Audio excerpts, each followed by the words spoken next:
This week on The Travel Show.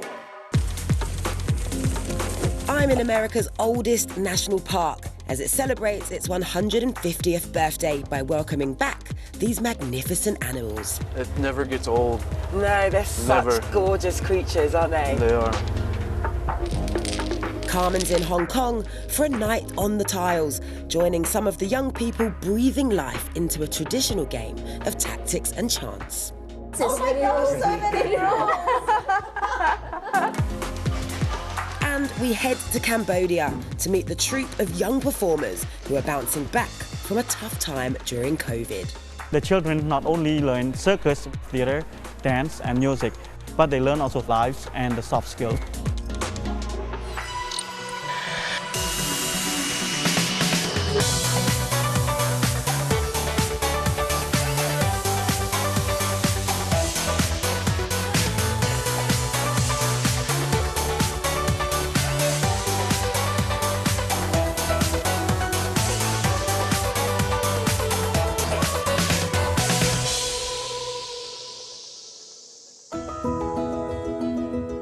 This week, I'm in the Great American West, where lakes, volcanoes and mountains span vast swathes of wilderness to make up one of America's most dramatic landscapes, Yellowstone National Park.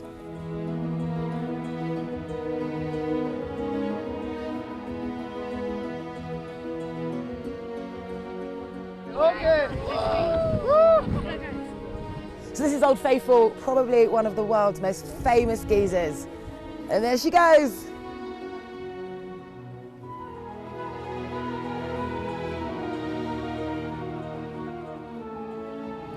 Oh my God, just spectacular. And the snow-capped mountains in the distance. It's hard not to drive with your jaw open, basically.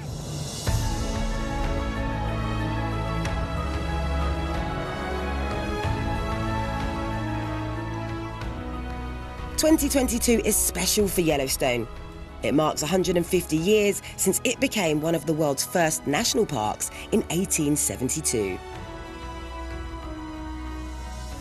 A pioneer in conservation and land management, today there are over 4,000 national parks globally.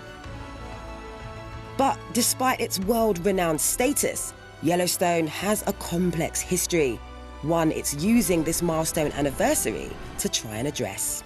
I'm here to find out how. Yellowstone represents some of the very best America has to offer, and 150 years is a long time. We didn't always get it right in Yellowstone. There were Native American tribal nations in this area probably 20,000 years prior to Yellowstone becoming a national park. Despite fierce opposition, when the park was first established, Indigenous people were forcibly removed from their land. Until now, their history has been largely untold, but the Park Service is trying to change that. So 27 American Indian tribes that, to one degree or another, were on this landscape prior to 1872.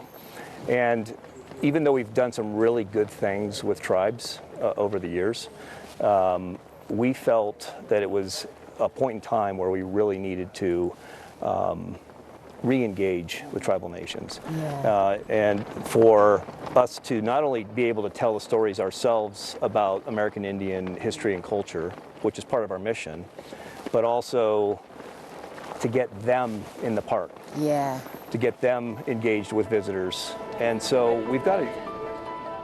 It takes me about 4 or 5 days to make a doll. Wow. Back inside, I meet Scott, whose Native American ancestors were forced from their lands. He's here not only to sell his handicrafts, but also to later raise his tribal flag over the site. This song is my brother's song. It's a Sundance song. It's to wake up to.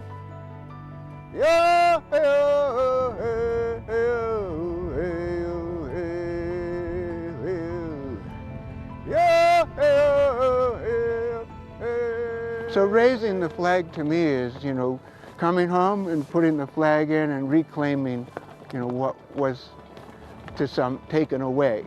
Yellowstone calls out to people to come worldwide. Somehow that word Yellowstone is a message to people to come and see not only the geysers, but the animals, you know, the buffaloes, the wolves. And so for me, it's a beacon of starting an environmental movement to save land for us in the future, but for us to come in to be with the people, of the animal people. And it's the animals that are helping soothe these relations, in particular, Yellowstone's iconic bison. These days, you don't have to travel far to come across these guys thundering around, causing traffic jams. But at the end of the 19th century, they were hunted almost to extinction. In a short space of time, the population of America's largest land mammal fell from over 20 million to around only 200, and with them disappeared the futures of many Native American tribes. That was really a sad story. We thought that removing bison from this continent was the way to remove the food source that Native Americans relied upon. And as you know, we were essentially eliminating Native Americans from this country, we're eliminating their food. And it's taken us probably 100 years to come to grips with that. And then to say what it really does mean to get these animals back out on big landscapes. And more so than that, hopefully get them back to people who these animals mean more to them than maybe anybody on the planet. Okay, ready for the family group? Thanks to a captive breeding program, bison numbers are now booming. Coming together, one. And for the first time in its history, the park authorities are working with local Native American groups to relocate these magnificent beasts to roam again across tribal lands. One more, here she comes, 5! We get in the truck, I'm usually behind the animals as they're heading north. You know, we have these caravans of trucks just heading across the highways of Montana. And it doesn't matter what time of year it is, the tribes are just waiting there. They're waiting for these animals to get off of the trucks. Back on the road, I'm making a 5-hour journey to see how one of the latest herds to be released are getting on. So I've now left Yellowstone behind. I've entered the Wind River Reservation, and it feels really, really different here. Wind River, one of the largest reservations in America, home to the eastern Shoshone and northern Arapaho tribes, was created when conflict broke out between the tribes and European settlers in the 19th century. Hey, Jason. Hey, how's it going? I'm good, how are you? Jason is the man responsible for the newly relocated animals. Willie? Hi. Along with the breeding program, he also hosts local school groups to try and reconnect children with their Native American heritage. So how do the kids respond when they come out here? It's in our genetic memory, you know, buffalo are in our DNA. We had some kids come out in a bus, and they got off the bus, and the buffalo were curious, and they came around the bus, and to see them make eye contact with each other was something really, really special. It's an emotional experience, really, you know, to see those kids have a reconnection with that. Yeah. It never gets old. No, they're such gorgeous creatures, aren't they? They are.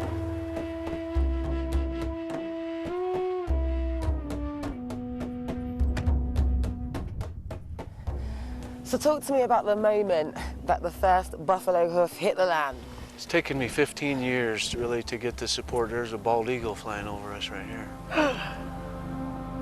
Bald eagle!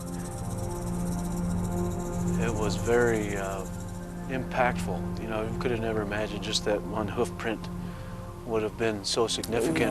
Yeah. But it was 131 years that it took for that hoof to land. So beyond conservation, you know, why are the buffaloes so important?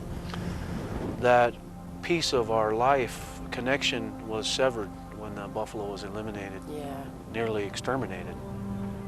So restoring the animal to our communities is very important, and our cultural revitalization. Yeah. You know, the ecological importance of restoring animal to the landscape heals the land. By integrating this animal back into our diet, it heals us. I myself had to find that. Struggled with alcohol for a number of years and was able to put that away 3.5 years ago. Yeah. Find recovery, find healing. It's putting away, you know, the atrocities, the problems that were imposed upon us, and creating a new solution to something better. Yeah, yeah. So the buffalo have really helped you find yourself and just reconnect. I know I wouldn't be here today without these buffalo. Jason, you are making it happen. The work you're doing here is honestly nothing short of incredible, and I wish you the best of luck with everything. Well, thank you From very my much. heart, I genuinely mean that. Thank you very much. Jason's hoping his work will inspire similar initiatives and that bison will continue to be returned to Indigenous people across the globe. Back at the lodge, it's Scott's big flag-raising moment. This is the Crow tribal emblem. It has the great seal of the Crow tribe. It's a very great honor, you know, to come and do this for the tribe and the people. Really great honor. For the Crow people and all the native people who've never left this country. Seeing these two flags flying alongside each other hopefully signals the start of a new, more respectful future, where, although the wrongs of the past are acknowledged, everyone who lives and works in Yellowstone can look towards a more positive future. And I can't think of a better way to mark this truly astounding national park's 150th birthday than that.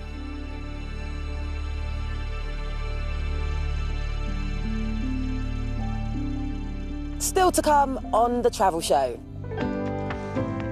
Carmen gets a crash course in Mahjong, but let's just hope that the stakes aren't too high. I'm really not sure I'm doing this right. So don't go away.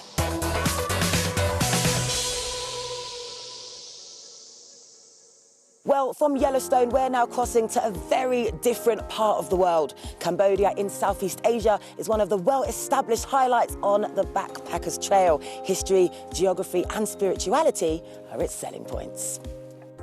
The country went through a tough time because of COVID, but we've been to meet a group of amazing and dedicated young acrobats who are limbering up to shake the past 2 years off and get performing again.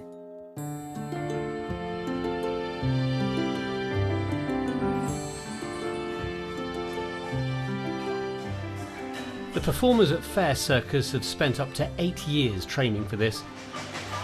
3 times a week they dance, juggle and flip for delighted tourists. They're all graduates of the circus's school in Baton, which educates and trains local children for free.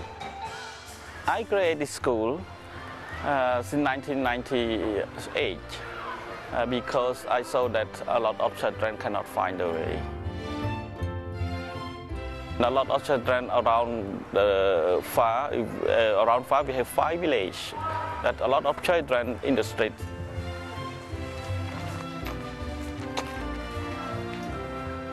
In 1994, we can say that the 80% of all the children and families here are under the poverty line. Currently, 80% of them are over the poverty line. The children not only learn circus while they choose circus, but they learn also theater, dance and music, as well as the lives and the soft skill, where to build their career. Then they are able to come only to the class and also able to help the family afterward. We also support to the students and provide lunch to the students who are from really difficult background, though we give them really good food and having them to gain the energy to able to get started with the training itself. After successfully avoiding the first wave, Cambodia suffered a COVID outbreak in early 2021. All entertainment venues were closed. That included the circus and the school for almost a year. it means that we cut activity.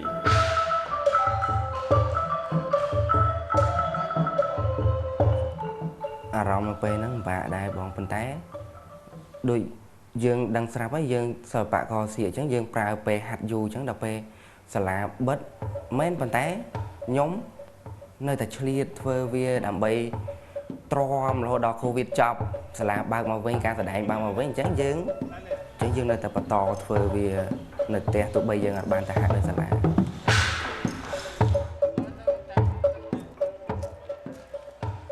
Thanks to all our staff that they sacrificed to accept our pay cut strategy where everyone could be on board.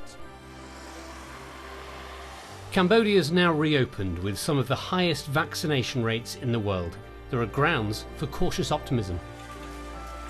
Our aim is to expand within the 25 cities and provinces here in Cambodia and also to abroad as well. If it is going well, though, I think that what I really wish will be coming true, and our students will become very good citizens and able to contribute back to their communities and also to the school. សម្រាប់ខ្ញុំរំភើបហើយខ្ញុំគិតថាវាមិនអាចទេ24ម៉ោងតែដល់ពេលទីបំផុតយើងអាចធ្វើបានអញ្ចឹងខ្ញុំមានអីទេមានតែសប្បាយចិត្តហើយនឹងអីមានអារម្មណ៍ថាខ្លួនឯងឆ្លាញ់សិល្បៈហ្នឹងមួយហ្នឹងហើយ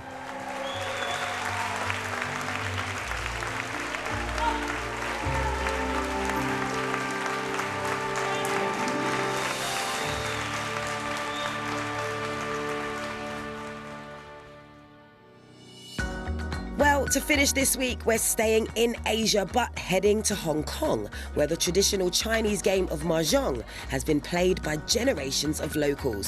But in an age of smartphones and tablets, can it survive? We sent Carmen to meet a group of young people who are trying their best to ensure that it does. Some say the game of mahjong was invented by Confucius himself. Others by Chinese fishermen around 1,000 years ago. But whatever its roots, it's massive in Hong Kong. It's pretty serious business, which is why I'm trying to keep my voice down. But if you can watch a game in progress, it's a great way of getting under the skin of the city. Fan Kwai Tai has agreed to let me watch her game, as long as I behave myself. I've only recently learnt the rules, but I think playing a couple of games will give me a really good deep dive into authentic Hong Kong. Oh, you won? Yes, again! I'm a little bit intimidated. I'm gonna watch. Just gonna watch. The basics are actually very simple. The winner is the first to collect 4 sets of 3 and a pair. But it still takes a bit of figuring out. See, I get confused with the winds. It's very difficult if you don't speak Cantonese. The characters, I find them really difficult. Again? You won again? Oh my God. I'm a lucky star. I must be a lucky star. It's a very traditional game, played largely by older people, a bit like chess or backgammon. And there are signs that as the older generation is dying out, so is some of the enthusiasm for mahjong. Take Auntie May here. It's claimed that she's the last female mahjong carver in the city. Each tile is handmade. 因為呢啲係咁多樣嘅架撐係唔同㗎。其實呢個係圓規嘅定律啦，佢係可以即係好似收縮嘅圓規。嗱，我哋轉晒啲形亦都可以嘅。咁啊，哦，呢個燈，擺晒落屋企。How difficult is it to carve the tiles? 哦，會嘅，因為每一行都有佢嘅職業病，有陣時會整傷啲手啊，係會嘅。我哋咁多年咧，更加會有啦，周時都要包住啲膠布去開工嘅。So Auntie May, why aren't there more mahjong carvers in Hong Kong? 因為而家呢個行業已經係個夕陽行業啊，即係好難生存㗎啦，係我哋啲上咗年紀嘅人先仲可以保存到呢一樣嘢玩咯嚇。因為而家仲有啲老人家咧，佢哋仲會打㗎，但係年輕一代咧個個都係會玩手機㗎啦，而家就已經好少話打麻雀。上咗年紀嗰啲咧，因為佢運用佢個腦筋就比較好啲咯嚇。But there are young people here who still care about the game and are keen to teach newcomers the rules.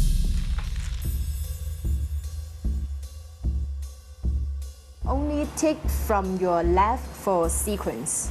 Ah. Yes, because this is... Oh my gosh, so many rules! Why have I only got 10? Because you have 3 here. Oh. Maths isn't my forte. Okay, so I don't want this egg circle, so your turn. I'm really not sure I'm doing this right. Do you want this? I don't know, I'm thinking about it. No, you can't. This is the Mahjong Hostel, run by Iris, who's not only a lively host, she's also a very patient teacher. Because many people, they don't know the game until they come here.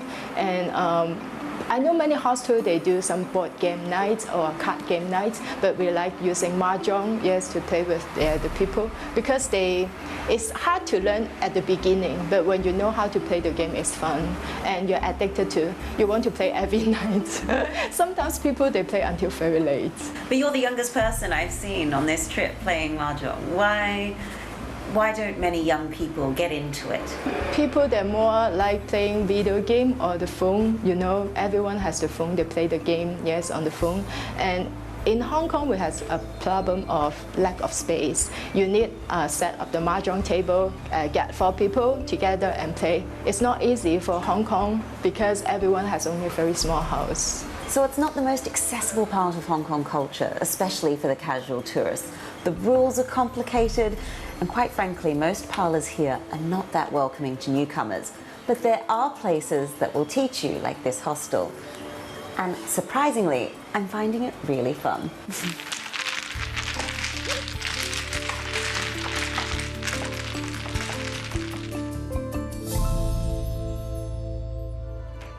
That's it for this week. Coming up on next week's show, Addy's here to run through his picks of his favourite recent travel show stories, including the time he got a special ride to the top of the now far more accessible Acropolis in Athens. Now I get to experience the Acropolis and I get this wonderful view of the Parthenon. This is brilliant. I want to take these concrete slabs home. Don't forget, we're on BBC iPlayer too, as well as Facebook and Instagram. All you've got to do is search BBC Travel Show and enjoy scrolling through some of our most recent trips. In the meantime, I'm off for a dip. Only kidding.